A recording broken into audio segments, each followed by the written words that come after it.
بسم اللہ الرحمن الرحیم۔ ایک ایسے نبی جسے ایک بہت بڑی مچھلی نے زندہ نگل لیا۔ آپ اس مچھلی کے پیٹ میں 40 دن زندہ کیسے رہے؟ اس ویڈیو میں ہم اس ہستی کے متعلق جانیں گے کہ جن کا واقعہ قرآن مجید میں سورہ یونس میں آیا ہے۔ تاریخ میں اشوری قوم ایک عظیم اور طاقتور قوم کی حیثیت سے جانی جاتی ہے جس کا دارالحکومت اشور تھا۔ اشوری دراصل بنی اسرائیل کی نسل سے تعلق رکھتے تھے جو بخت نصر کے حملے کے بعد غلام بنا کر بابل اور عراق لائے گئے۔ اس زمانے میں دریائے دجلہ کے کنارے نینوا نامی ایک چھوٹی سی بستی تھی۔ اشور کے کسی بادشاہ نے ایک دیوتا کے نام پر نینوا میں ایک مندر بنوایا۔ رفتہ رفتہ دوسرے بادشاہوں نے بھی مندر اور عمارتیں بنانا شروع کر دی۔ ایک دور ایسا آیا کہ یہ چھوٹا سا علاقہ سلطنت اشوریہ کے عظیم الشان دارالسلطنت میں تبدیل ہو گیا۔ نینوا شہر کے بیچوں بیچ مندر اور شاہی محل تھے جہاں سے اشوریوں کا بادشاہ پورے سلطنت پر حکومت کرتا تھا اور اونچے تخت پر بیٹھ کر بازاروں، گلیوں اور تفریح گاہوں کا نظارہ کیا کرتا تھا۔ اشور کے مغربی علاقے میں لہلہاتے کھیت تھے۔ پورا شہر درختوں اور باغات سے سرسبز و شاداب تھا۔ اشوریہ لوگ پتھر تراشنے کے فن میں بھی ماہر تھے، لہذا جگہ جگہ سنگ مرمر کے دیواروں پر انہوں نے اپنی دیوتاؤں کے نقش و نگار بنا رکھے تھے۔ اس وقت نینوا کی آبادی 1 لاکھ سے زائد تھی اور یہ 700 قبل مسیح کا زمانہ تھا۔ اللہ نے اس زمانے میں اس قوم کی ہدایت کے لیے حضرت یونس علیہ السلام کو بھیجا۔ حضرت یونس علیہ السلام کا پورا نام یونس ابن مدہ تھا۔ آپ حضرت ہود علیہ السلام کی اولاد میں سے تھے، جبکہ بعض مفسرین نے لکھا ہے کہ یونس علیہ السلام کا تعلق بنی اسرائیل سے تھا۔ آپ حضرت یوسف علیہ السلام کے چھوٹے بھائی بنیامین کے بیٹے تھے۔ جب آپ کو نبوت ملی اس وقت آپ کی عمر 28 سال تھی۔ آپ پر ایک صحیفہ بھی نازل ہوا جو توریت میں یونا کے نام سے موجود ہے۔ حضرت یونس سب سے پہلے اشوری بادشاہ کے پاس گئے اور اسے پیغام حق سنایا، اسے خدائی کے جھوٹے دعوے سے توبہ کرنے کا حکم دیا اور ایک اللہ کی عبادت کی طرف بلایا۔ یونس علیہ السلام نے اس سے ان اسرائیلی قیدیوں کو آزاد کرنے کا بھی حکم دیا جسے اس نے قید کر رکھا تھا۔ نینوا کا بادشاہ آپ کی باتیں سن کر غضبناک ہو گیا اور آپ کی جان کا دشمن بن گیا، لہذا آپ علیہ السلام نینوا کے عوام کے پاس گئے اور انہیں توحید کی دعوت دی، انہیں شرک اور بت پرستی اور دوسری برائیوں سے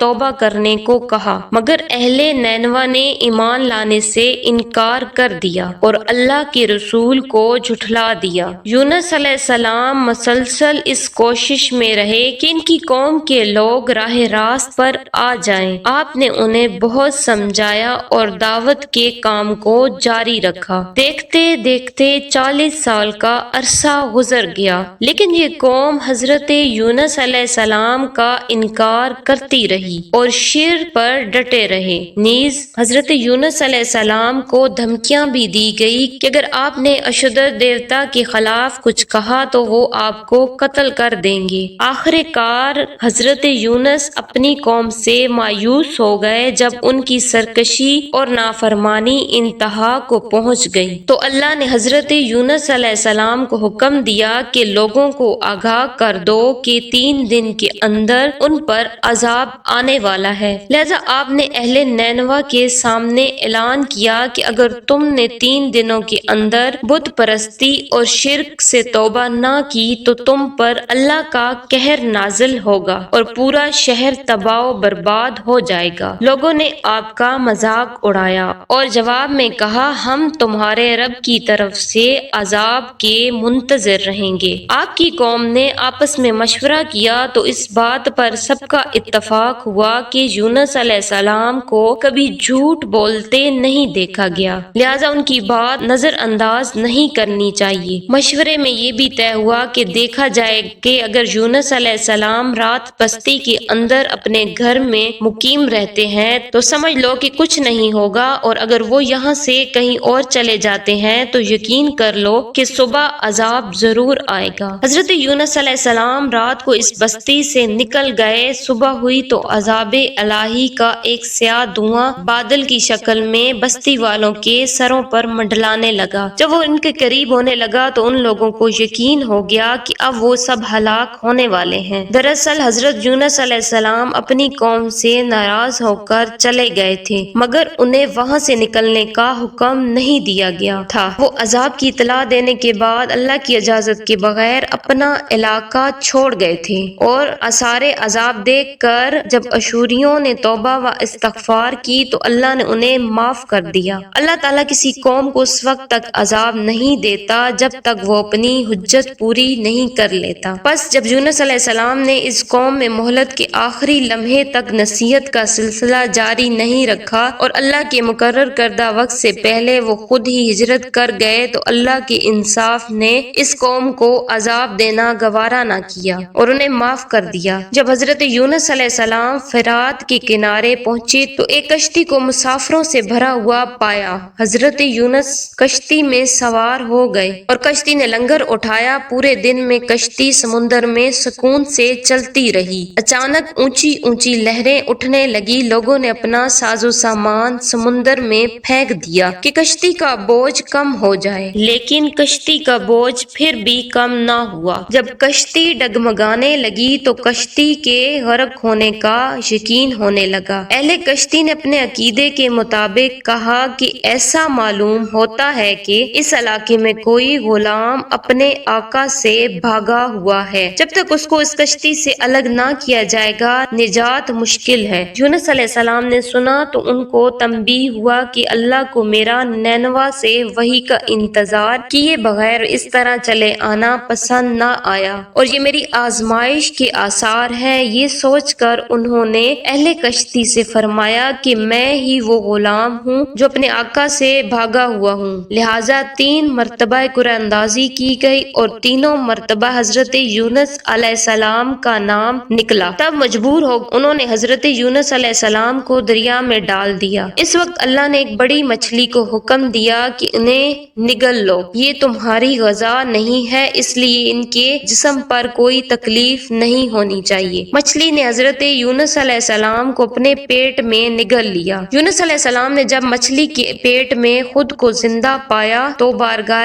الہی میں اپنی ندامت کا اظہار کیا کہ میں وحی الہی کا انتظار کیے بغیر اور اللہ سے اجازت لیے بغیر امت سے ناراض ہو کر نینوا سے نکل آیا۔ حضرت یونس علیہ السلام نے مچھلی کے پیٹ میں اللہ کو پکارا۔ ان پر 3 اندھیرے اکٹھے ہو گئے تھے، رات کا اندھیرا، مچھلی کے پیٹ کا اندھیرا اور سمندر کا اندھیرا۔ آپ نے ان اندھیروں میں یہ کلمات کہے: اللہ تیرے سوا کوئی معبود نہیں، تو یکتا ہے، میں تیری پاکی بیان کرتا ہوں، بے شک میں اپنے نفس پر خود ہی ظلم کرنے والا ہوں۔ روایتوں کے مطابق اگر حضرت یونس علیہ السلام یہ تسبیح نہ کہتے تو قیامت تک مچھلی کے پیٹ میں رہتے۔ رسول اللہ صلی اللہ علیہ وسلم نے فرمایا کہ جب یونس علیہ السلام نے یہ دعا کی تو یہ کلمات عرش کے گرد گھومنے لگی۔ فرشتے کہنے لگے کہ یہ بہت دور دراز جگہ سے آواز آ رہی ہے، لیکن کان اس سے پہلے اسے آشنا